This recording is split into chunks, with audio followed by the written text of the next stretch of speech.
آ کر کل ان کو ایک جس طرح بچیاں نو بٹھا کے سمجھائی جانے کہ میرے پتر میری تھی گل سن غصہ چھڈ نہ کر، اس طرح کر کے انہوں نے ان کو سمجھایا. اور پھر اب اس کے بعد مسلم لیگ نون جو ہے اس نے 2 چیزوں پر کام کرنا شروع کر دیا. پہلا کام تو سارے 26 کو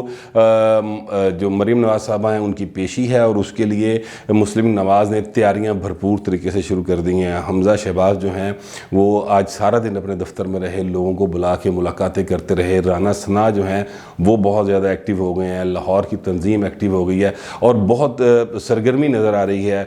مال ٹاؤن آفس میں بھی اور مختلف جگہوں کے اوپر کہ کس طریقے سے ہم نے مینج کر کے پولیس سے بھی بچنا ہے. ظاہر ہے کہ پولیس چاہے گی کہ وہ ان کو روکے تو وہ اس سے بھی بچنا ہے، اور پھر ایک بھرپور کراؤڈ لے کے جانا ہے. اس کے لیے میں آپ کو یہ بھی بتاتا چلوں کہ مولانا فضل الرحمان نے یہ کہا تھا کہ پی ڈی ایم کے کارکن ساتھ جائیں گے، تو اس کا مطلب یہ تھا کہ پی ڈی ایم کے کارکن جائیں گے، یعنی مولانا فضل الرحمان کے جو یہاں پہ مدرسے کے لوگ ہیں یا جو ان کے چاہنے والے ہیں وہ بھی اس میں مریم نواز صاحبہ کے ساتھ ہوں گے. اور جو نون لیگ کہتی ہے یا پی ڈی ایم کے لوگ کہتے ہیں، وہ کہتے ہیں جناب ہم ہزاروں لاکھوں کا مجمع لے کے جائیں گے. لاکھوں کا خیر تو چلے نہ ہوا، 8-10 ہزار بھی بندہ ہو گیا تو بڑا بندہ ہوتا پائے نا، یہ نہیں سانبھا جاتا 8-10 ہزار بندہ. چارج کراؤڈ اتنا بہت بڑا کراؤڈ ہوتا ہے. تو وہ کہتے ہیں کہ ہم یہ سارا کچھ کریں گے، اور وہاں پر جا کے پھر اس دن میدان لگے گا، پھر وڈا میدان لواں گے، پھر اسی دساں گے انہوں کہ میدان لگتا کس طرح ہے. یہ اس قسم کے جو ہے نا پی ڈی ایم کے رہنماؤں کے، خاص طور پہ مسلم لیگ نون کے رہنماؤں کے جو ہیں وہ جذبات اس وقت بہت زیادہ بھڑکیلے ہوئے ہیں، اور وہ سمجھتے ہیں کہ ان کے ساتھ بہت زیادہ زیادتی ہو رہی ہے. دوسری خبر یہ ہے کہ یوسف رضا گیلانی صاحب نے یعنی پیپلز پارٹی نے اسلام آباد ہائی کورٹ میں چیلنج کر دیا چیئرمین سینٹ کا الیکشن، اور انہوں نے کہا ہے کہ ہمارے 7 ووٹ مسترد کیے گئے اور جو کہ ویلڈ ووٹ تھے، اور اس میں observations supreme court of Pakistan کی موجود ہیں، فیصلے موجود ہیں کہ انٹینشن دیکھنی ہوتی ہے کہ انٹینشن جو ہے ووٹر کی کیا ہے، تو وہ اس حوالے سے فیصلے موجود ہیں. لہٰذا اس الیکشن ان کے سینٹ کے جو ہیں اپنا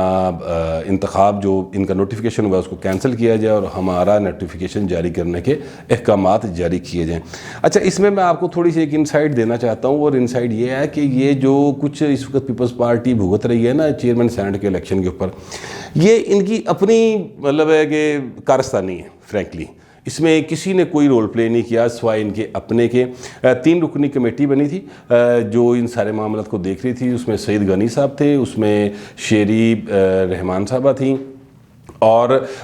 یوسف رضا گیلانی کے صاحبزادے علی قاسم گیلانی صاحب تھے. تو ان لوگوں نے کہا کہ جی ہمیں ان 7 افراد پر سینیٹرز پر شبہ ہے کہ یہ ہمیں ووٹ نہیں کریں گے. ان میں سے 5 مسلم لیگ نون کے تھے اور 2 پیپلز پارٹی کے اپنے لوگ تھے، جس پر انہوں نے شبہ کا ظاہر کیا تھا. تو پھر یہ فارمولہ انہوں نے طے کیا کہ جناب آپ جہاں پر سینیٹر یوسف رضا گیلانی لکھا ہوگا وہاں پر مور لگائیں گے، کیونکہ اس سے پہلے آپ کو یاد ہوگا کہ سعید غنی صاحب نے جا کے اور شیری رحمان صاحبہ نے جا کے پوری ایک تسلی کی تھی سیکرٹری سینٹ کے ساتھ مل کر کہ جناب کہاں پر مہر لگے گی تو وہ ووٹ کنسیڈر ہوگا. تو انہوں نے کہا جی اس ڈبے میں کسی جگہ بھی لگ جائے. وہ ویڈیو بہت زیادہ وائرل ہوئی تھی. تو اس پر انہوں نے کہا کہ جناب ہم نے یہ سارا کنفرم کر لیا، اسی پک کر لیا، گھبراؤ نہیں، آپ یہاں پر مہر لگائیں.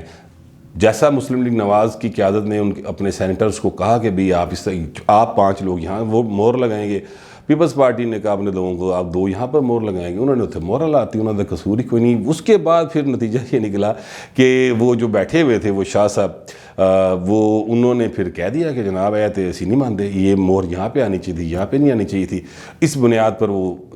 یوسف رضا گیلانی صاحب سینیٹر بنا تو رہ گئے. ورنہ اگر یوسف رضا گیلانی صاحب اس دن چیئرمین سینٹ منتخب ہو جاتے اور پیپلز پارٹی جو ہے وہ اپنی چلاکی نہ لگاتی اور خود اپنے طریقے واردات، نویں تو نویں، یہ تو ہے نا نویں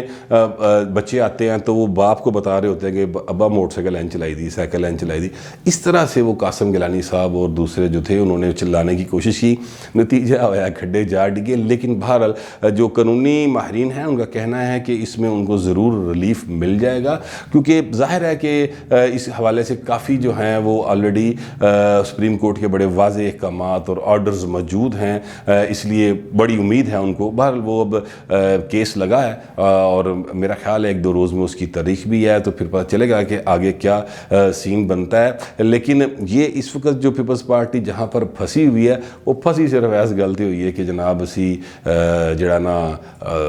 غلط کر بیٹھے، اب وہ مان نہیں سکتے خود ظاہر ہے کیسے مانیں، اپنی غلطیاں ہیں، لیکن یہ بات بڑے کنفرم ذرائع سے مجھے پتہ چلی تو میں نے سوچا یہ آپ تک پہنچا دوں۔ اس کے ساتھ ساتھ یہ بھی بات ذہن میں رکھیں کہ آصف زرداری کا جو فارمولہ ہے نا وہ بڑا قابل عمل قسم کا فارمولہ پیش کرتے ہیں۔ وہ کہتے ہیں دیکھیں ہمیں گراؤنڈ کے اندر رہ کے کھیلنا چاہیے، لیکن پی ڈی ایم کی قیادت کو یہ بات سمجھ جذباتی ہو جاتے ہیں نا، بڑے جذباتی ہو کے اور جس طرح پرسنل ریونج ہوتا ہے نا اس انداز میں وہ چیزوں کو لے کے آگے چلتے ہیں۔ تو اس لیے پی ڈی ایم کی قیادت تھوڑا جا وہ کہتے ہیں پتھر چاٹ کے واپس آنے والی بات، تو وہ قیادت پتھر چاٹ کے واپس آ رہی ہے اور زرداری صاحب کے فارمولے کی طرف جا رہی ہے۔ لیکن پیپلز پارٹی اور مسلم لیگ نون کے درمیان ایک اور تنازع بھی موجود ہے جو کہ مجھے لگتا ہے کہ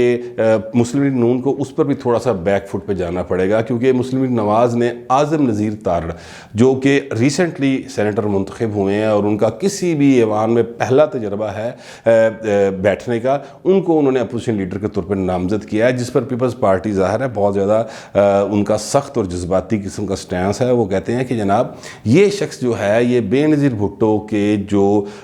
قاتل تھے اور جو پولیس والے تھے ان کی طرف سے وکیل مقرر ہوا تھا، تو یہ بے نظیر کے قتل میں ہمارے مخالف وکیل کے طور پر پیش ہوتا رہا، تو ہم اس کو کسی صورت قبول نہیں کریں گے، آپ اس کو چینج کریں۔